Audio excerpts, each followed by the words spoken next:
Thank you for tuning in. Welcome back to the channel, Mariko Savvy, man. We're going to get right into this video. We've been seeing surfacing all over the internet, all over social media about these aliens that are coming in November.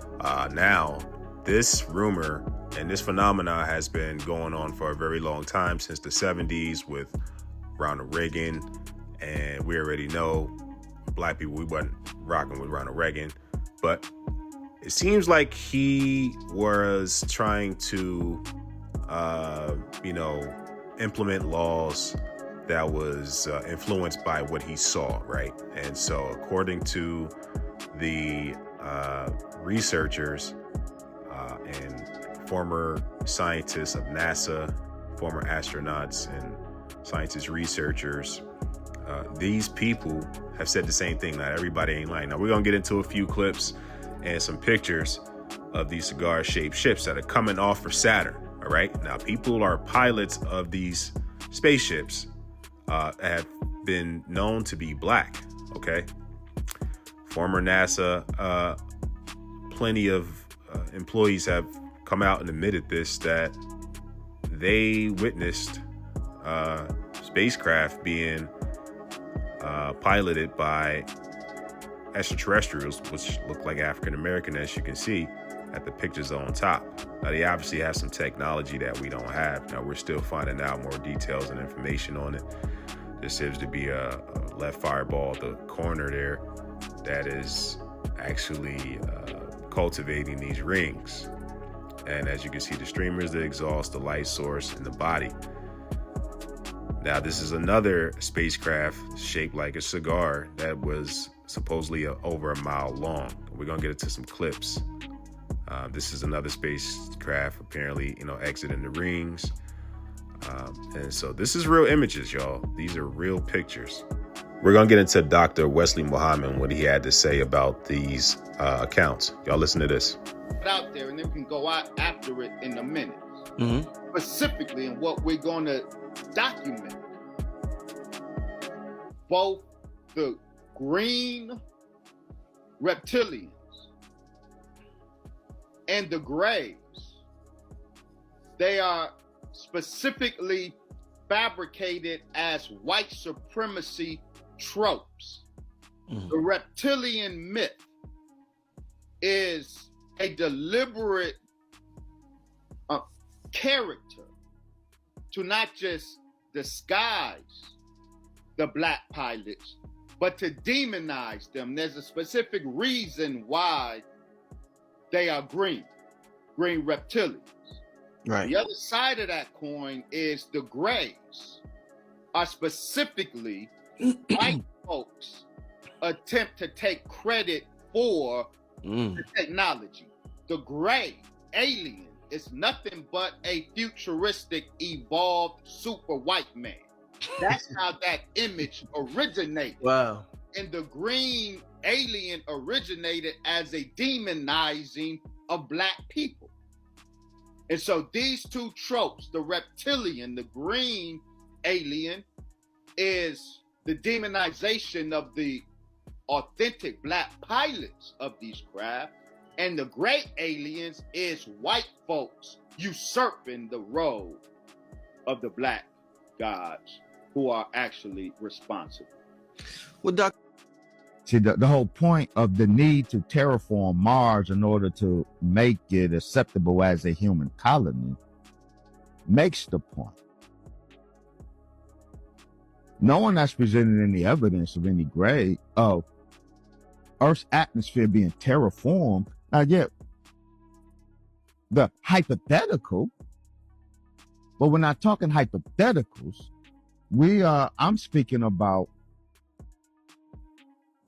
alleged accounts of encounters today in this current form of terror, form of Earth, with our current atmosphere that is your and my atmosphere. We still breathing this out. Mm-hmm.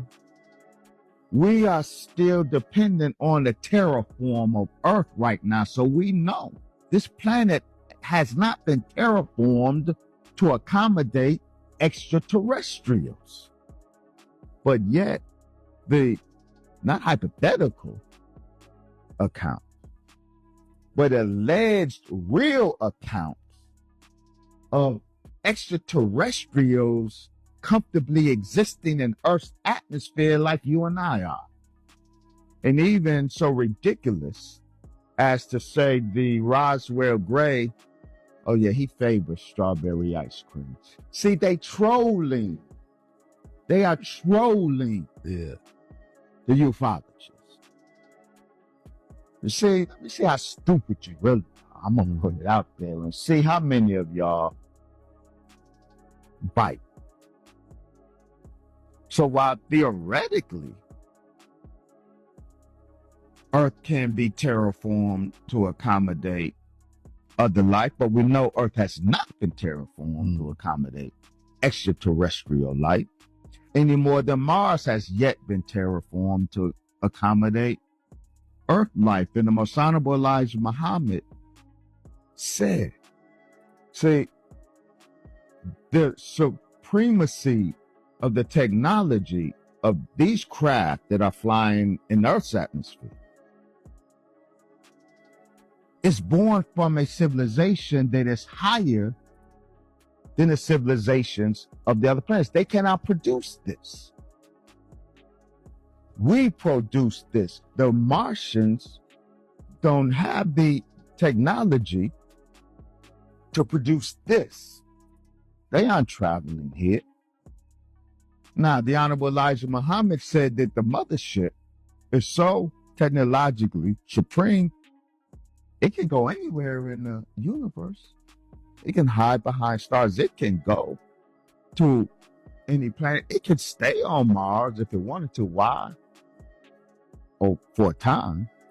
Because the mothership can produce its own atmosphere. So the very Earth-based black gods that reside on and pilot these ships, they can go to Mars, but they won't breathe. They won't attempt to breathe Mars atmosphere. They'll stay in the ship with its earthly atmosphere that they are able to create on that ship. So wherever they go in the universe, they have to bring Earth's atmosphere with them. And I promise you, you won't see a black pilot exit a baby plane on Mars and he doesn't have a full contraption on head to toe. Because outside that ship, he can't breathe Mars's air. He breathes Earth's air in the baby plane or on the mothership. But if he exits that craft, he will have to have a contraption on, which is why, as I show in my book, the case of the swimmers, of the pilots of the ship and the pilots were encountered in the deep sea in Russia. The giant pilots were seen outside of the craft. They had on the metallic suit because the metallic suit is likely transmitting. But what they also had was a breathing apparatus on their head. So these pilots don't see or presume to breathe the water of the deep sea. They don't presume to breathe in the vacuum of space. So when you encounter them in those environments, you see them in the same gray suit, but you see them with a breathing apparatus on their head. But when we encounter them on Earth, they don't have, how about the black pilot? They don't have a breathing apparatus on. And this report was put in the hands of Italy's Minister of Foreign Affairs, Galeazzo Ciano, who was the son-in-law of El Duce, Benito Mussolini himself. This confidential report reveals that on the morning of August 17, 1936, a huge cylindrical or cigar-shaped or torpedo-shaped mothership was seen flying over the regions of Venice, followed by two smaller flying saucers. The agent who observed the mothership and the two flying saucers described the saucers as between 30 and 32 meters long, and they were metallic, polished metallic, and reflecting the light of the sun. The agent records that two fighter aircraft from the nearby Air Force base were scrambled to intercept the objects, but they failed to reach them.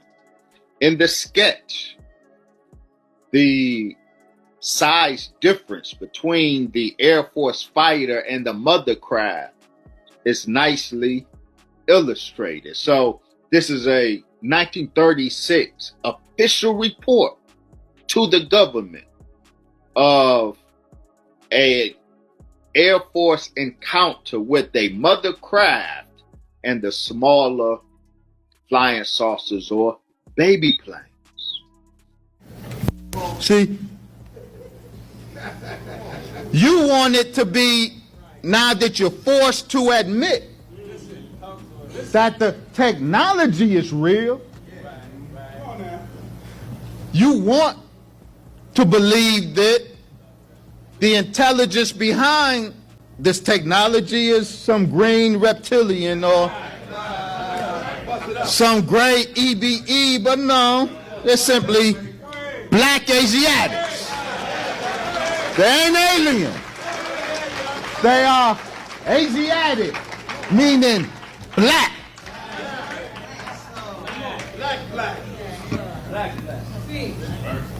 Black, and black Muslim.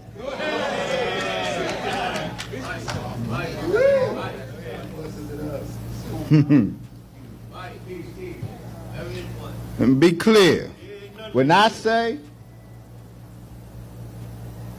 the UFO reality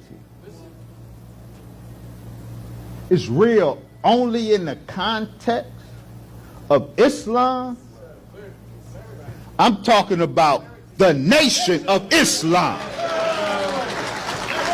This is true Islam.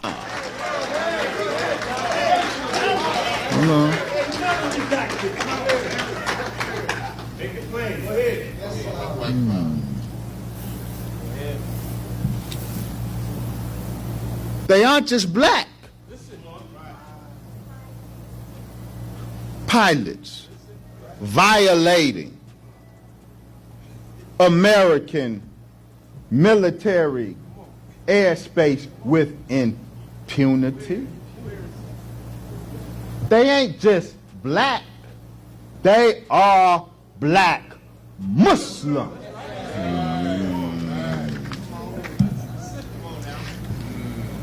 Did you know? Did you know?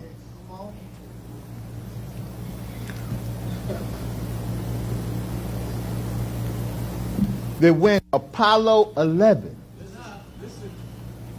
piloted by Neil Armstrong, Michael Collins, and Buzz Aldrin, when they made that historic trip to the moon in 1969, Neil Armstrong was the first white man to set foot on the black man's moon. Now, the brother Wesley Muhammad was cooking, man. Now, we're going to get into Bob Joyce, who is Norman Burgun's friend. And these ex-scientists and astronomers and astrologers and theoretic physicists, these are hard scientists who are identifying these rings that they don't know, what they are. So we're going to get into these clips. And let's hear them talk about it, too. And these extraterrestrial-like beings looking like black people. They don't want to talk about it. Let's go. Norman retired from NASA after almost 30 years. He was an engineer and a photographic expert. And he was responsible, he and a number of others were responsible in putting together what they called the Voyager program. Because in the late 70s, astronomers and guys in NASA had discovered some anomalous things happening in the rings of Saturn. And when Voyager 1 got in the rings of Saturn, it began taking pictures, and the pictures were sent back to NASA, and they were astounded, literally astounded. They got stuff they didn't expect. Now, before I go into detail about these photos, I will tell you that Norman Berggren, little dude about 5 feet tall, you know, pink cheeks, little bow tie, brilliant as hell. Last year when I saw him at the Bay Area, he was 87. I have been unable to reach him. I've tried through the phones, my wife tried with the computer. Can't reach Norman. I don't know whether he's passed over, gone home, or what happened. 1986, Norman decided to blow the whistle and publish the photographs that Voyager 1 took in the rings of Saturn. He couldn't get his book published in the United States. Wonder why? U.S. publishers wouldn't touch him, wouldn't even talk to him. The little dude had to go to Scotland, Aberdeen, Scotland, to get his book published. Now, on the cover, this you see here on the right is part of the B ring of Saturn. You know, there are A, B, C, a whole bunch of rings. Gigantic. Saturn's a giant planet, and these rings are incredible.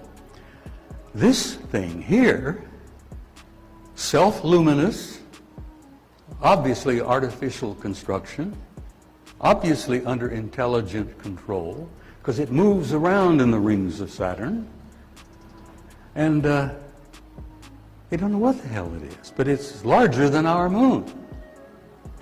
An intelligent, constructed, artificial object, larger than our moon, moving around throughout the rings of Saturn, wherever it will go, and we get a picture of it and we don't know what to say. We don't know what to do. We don't know how to respond. Bigger than our moon. Ah, that's only part of the story. This is in the A ring. And the statistics on this will blow your mind. This object here is an artificially constructed, as Norman says, NASA called it an electromagnetic vehicle. That dude is 2,000 miles long, over 450 miles in diameter. And here is another self-luminous artificial object about the size of our moon that apparently moves here, there, and everywhere, wherever it'll go, obviously under intelligent control. But consider this thing. Consider the civilization, the technology, the culture that can not only build something like that, but put it in space, move it here and there, wherever they will, for whatever purpose. Norman says he thought they were making the rings, which is why he titled his book, The Ring Makers. I said, Norman, do you ever stop to think they might be mining the rings? We've concluded from several missions, Voyager 1 was only the first of a whole bunch of them, that the rings are made up of minerals from perhaps God knows how many eons back when the planets were being formed. And I said, stop to think about an advanced technology. They could mine those rings, and those minerals are gold mined, you know. Talk about nutrients. You've got all that good stuff. And he says, you know, I didn't think about that they might be mining them. God, I wish I knew what happened to Norman. I just lost track of him. But his book is a monument to the fact that there are some decent men in NASA who want the truth told.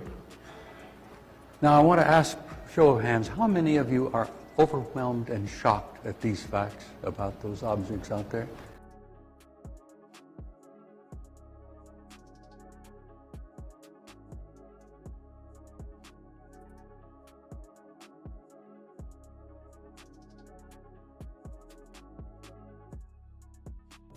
and I had Voyager 1 and Voyager 2 data, and that I inspected and studied for quite a while. And that's when I wrote the first book, and I was so surprised at what I found that it took me like the 4 years to get the book published, because I wasn't sure that what I had was really right. And so I looked in many articles and books to see, oh yeah, this sort of fits what they're talking about there. Okay, you're okay, so publish it. And so the book came out in 1985. Okay, and that's the Ringmakers. That's the Ringmakers. But the other one, this one. That's 1971. I had left Lockheed. Uh-huh. Okay. Well, did we build it? Pardon? Did we build it? Who built it? The craft? I don't know who built it, but what I found out is these things inhabit Saturn. That's where I first discovered them, and they're proliferating. They're now at Uranus and Jupiter. Wherever you see some rings now, why, that's one of these. You see the craft. Yeah, I call it a ringmaker. Yeah. Okay, you call it a Ringmaker. Yeah, and I can say it's electromagnetic because I could identify streamline patterns with respect to it that I knew were what we call potential lines, and that says it was electrical. When I worked at Lockheed, I had documents that were indeed top secret. Really? Wow. Oh yeah. And then I went through the first generation of the Polaris underwater launch vehicle, and then I got tapped to go behind closed doors. Oh, you did? Yeah, and I was there for till I got claustrophobia. 3 doors to get to your... Yeah, I had to sign my life away for 30 years. Wow. Is it still in effect right now? No. No? So could you tell me anything? No. You can't? Mm-mm. Why? What would happen? I'd prefer not to find out. Might have seen some craft in those hangars. Is that right? It was my first clue that there was something in space that was different. Okay. So are you not positing the idea that those vehicles contain, beings who are, maybe like us? There is one image there that shows black people getting off. So people with dark skin getting off. Not dark, black. Black skin. Really black. Yeah. Were they tall? Yes. Very tall? Yeah. How tall? Do you know? Well, they got up the doorway. I don't know how high that is, but Well, what? the safe 7 feet would be probably a conservative estimate. Huge cigar-shaped ship appeared over the Air Force Base. These cigar-shaped ships were over a mile in length. One of them landed on the airport landing strip area. The back of this craft opened up, and several hundred young men with huge, heavy weapons came out of 2 sides of the ship and formed a protection line around the ship. And the people at that Air Force base, the commander, had a meeting with the individuals that were aboard this ship. And this particular race that landed those ships and that are seen in these huge cigar-shaped ships, they are a black race. They look like African Americans. They were about 6'4", 6'5", huge weapons. And if you've ever seen a race of people that were conquerors, that had never been conquered, they've got this look about them America, that is exactly what these extraterrestrials had, and they informed these people at this American Air Force base that not only were they from a militaristic society, but they had control a large portion of the galaxy. That's why that eagle is there. That mound is a landing point when the crafts come. Now, that doesn't mean go out there and start standing around there. Understand what I'm saying? That don't mean go out there and start standing around there overboard what we're doing, because you might get zapped by the Anunnaki. Because they see your light, not your body. They see whether or not you are setting off a positive, pure green light, the essence of all life on this planet, or you setting out an amber light. So you better remember Independence Day, all them fools that got up on that roof who thought just because they put on extraterrestrial costumes and say welcome, they got zapped. Don't think you can't get zapped if you're out there doing all kind of devilishment and think they're going to take you with them home. Ain't nobody taking no drunken, stunking drunk nigga home with them. So why should they take you back to risk so you can mess their plan? That was Malachi Z. York. Let me know what y'all think in the comments, man. Do y'all think our ancestors are extraterrestrial, FBA, or African Americans coming to Earth in November? Let me know what y'all think in the comments. Like, comment, subscribe, and I will talk to y'all soon. Peace.